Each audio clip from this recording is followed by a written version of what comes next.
I'm trying to figure out the nicest way to tell my boyfriend he's disgusting and needs to clean himself like a functioning adult, but every time I hint at it, he just hides the crust better. So my boyfriend, 24M, and I, 24F, have been dating for 4 months. I'm the kind of person who cannot let dirty dishes rest in the sink for longer than an hour, flosses every single day, and is constantly scrubbing her bathroom. My boyfriend, not so much.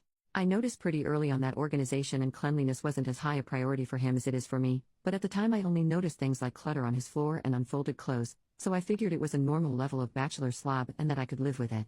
I mean, I can get pretty messy too when I'm especially busy in lab and other things just take higher priority. However, as we have grown more and more comfortable around each other, he has really begun to relax and reveal the true extent of his bachelor frogness. 1. He will wear the same clothing for days on end, even if he worked out in them. 2. In the morning he will often avoid brushing his teeth, saying he'll do it after he eats because then I can be even cleaner, and then he'll conveniently forget after breakfast. 3. He doesn't wash his hair because he read somewhere that the oils in your hair will reach equilibrium and you will no longer look greasy. This may be true for some people, but it does not seem true for him. Plus, I think you are still supposed to rinse your hair, just not use shampoo, and he doesn't always rinse his hair regularly because.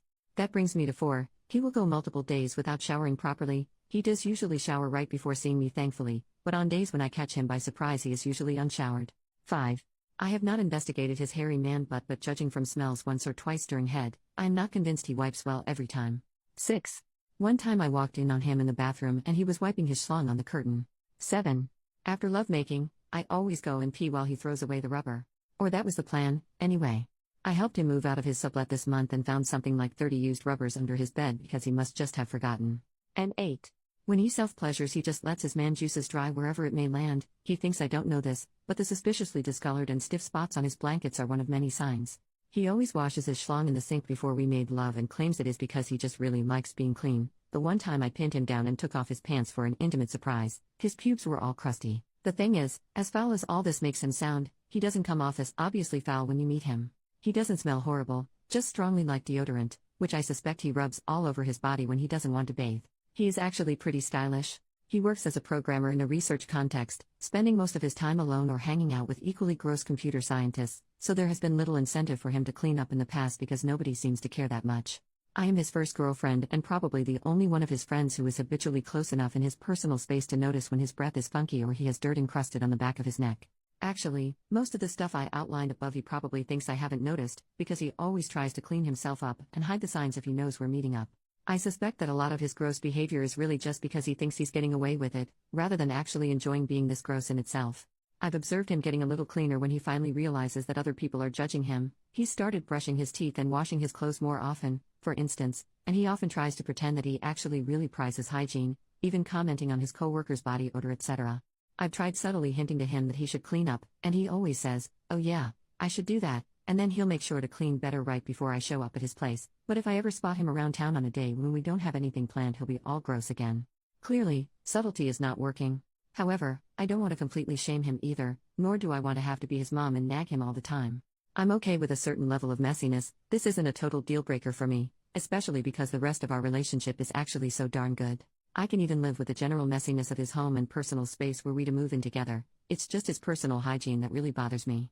I know that I can't really change him fundamentally, but can I at least get him to wipe his ass better?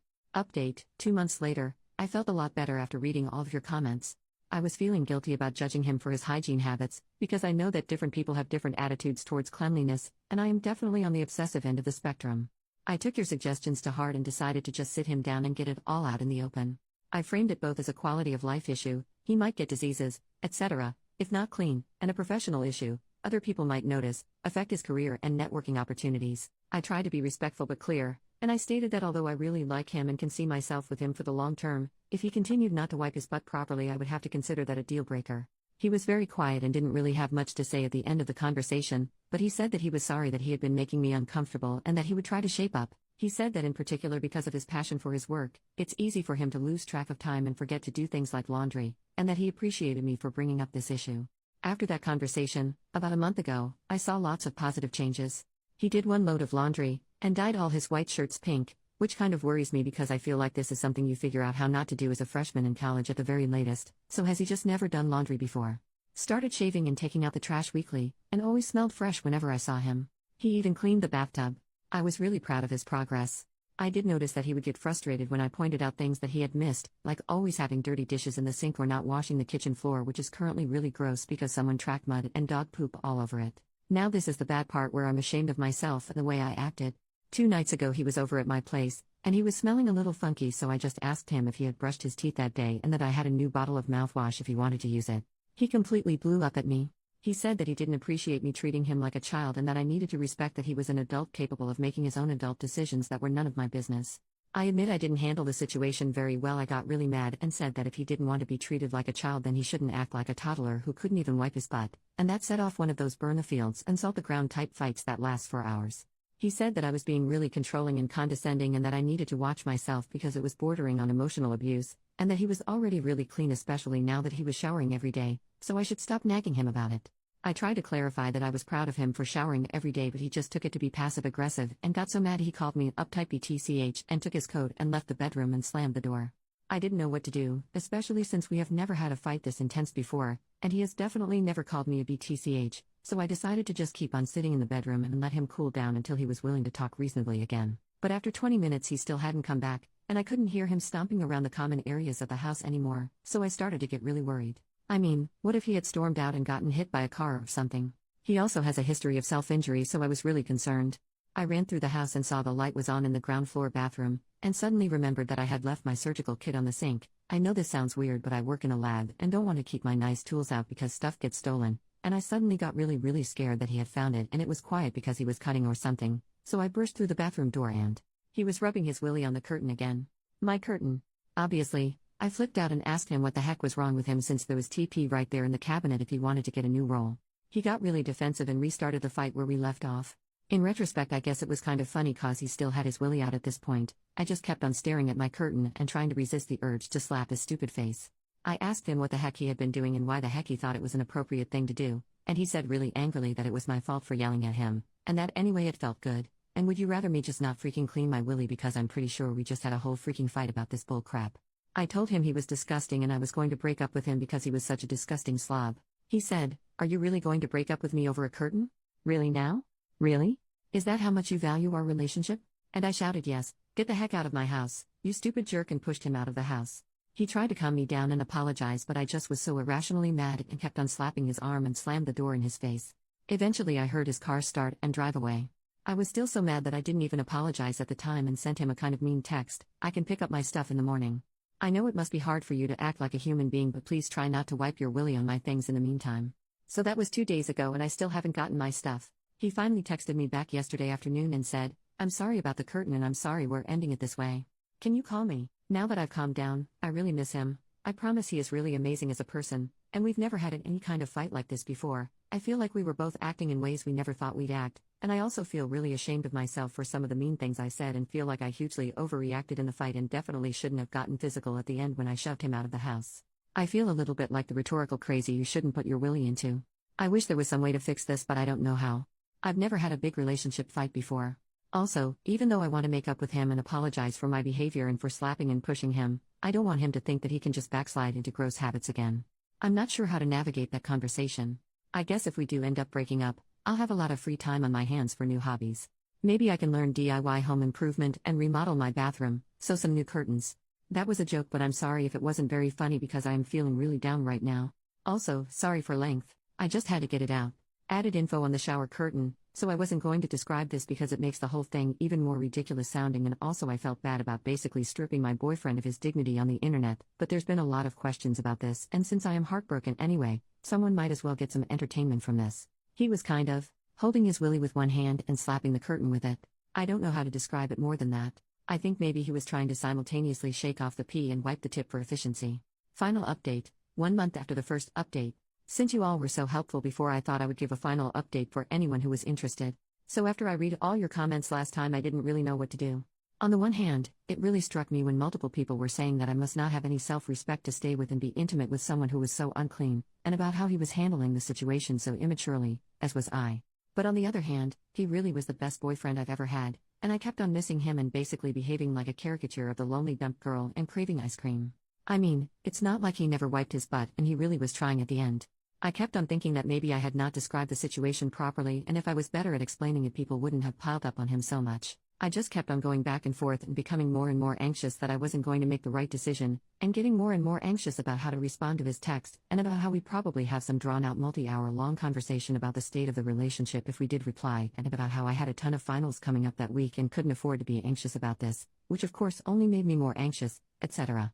When I get anxious or scared, unfortunately my response is to freeze and avoid. So I just didn't respond to his text at all, thinking that maybe if I slept on it I would come up with what to do. The next day, I kept on rereading his text again and again instead of working, so I decided to turn my phone off so I wouldn't be distracted. I don't have that many friends here anyway, so I figured nobody would be looking for me. He emailed me a couple times at my school email, but it was just stuff like, "Hey, did you get my text?" So I ignored it. When I turned my phone back on about 2 days later, there were literally like 50 missed calls and tons of texts. They started out kind of nice and just asking what I thought and saying he missed me, but by the most recent text he was just calling me a BTCH and telling me to go screw myself and how ugly I was and how nobody liked me, in between calling me nonstop. I seriously did not know what to do. I haven't dated that many people before, but I'm pretty sure this is not normal behavior for a breakup. For the rest of the day I kept on getting texts and emails from him. All the emails were really harmless sounding for some reason, but all the texts were really mean. I kept on trying to ignore it and avoid the situation, yeah, kind of a pattern. But eventually, after a couple more days of this bull crap, I finally put my big girl panties on and texted back, "I don't want to talk. Please stop contacting me," and I blocked his phone number and set a filter to send all his emails to spam. I figured he would get bored of trying to contact me eventually and calm down. After I sent that text, he didn't really try to contact me via any other avenues, and we don't really have mutual friends to worry about, so I figured we would just avoid each other and that would be that. Plus it was finals week, so I wasn't going to go out anyway, plus I'm not super social, so whatever. After my last exam, I decided to celebrate by going out to get beers with my housemates, who are pretty nice even if we don't hang out a lot. At the bar I saw Matt. He tried to make eye contact, but I just avoided him and had a good time with my housemates for the rest of the night. When we got back home, he was sitting on my front door steps. He stood up when we got there and asked if we could talk. I didn't really want to, but I figured we were at my house and 2 of my housemates are pretty strong guys, so it's not like anything would happen. Plus I thought maybe it would be good for him to have closure, so I said fine, but only for 5 minutes, and asked my housemates to wait for me inside. The first thing he asked me was why I didn't reply to his texts and that it hurt his feelings. Which I thought was kind of bull crap, so I told him that he hurt my feelings with his texts, that he was saying things that were really out of line, and that I was not interested in engaging further with him, and I already asked him not to contact me again. Then he started apologizing and saying he didn't know they would hurt my feelings. He said that he was just texting random stuff to try and get a rise out of me because he was upset that I was ignoring him, and that he didn't mean any of the hurtful stuff and he was really sorry. That he had been acting out because he was so stressed with quals. That he missed me so much and was just thinking about me every night, and he understood if I didn't want to interact with him again after what he put me through, but could we please just try again? I let him talk for a couple minutes, and as I listened I just kept on getting madder and madder because it just sounded like such bull crap. But I didn't want to escalate like I did last time, so I just let him finish, and then I tried to say really calmly that originally I had been thinking about maybe trying again, but after all the craziness of the texts and how upset they made me, I didn't think it was a good idea.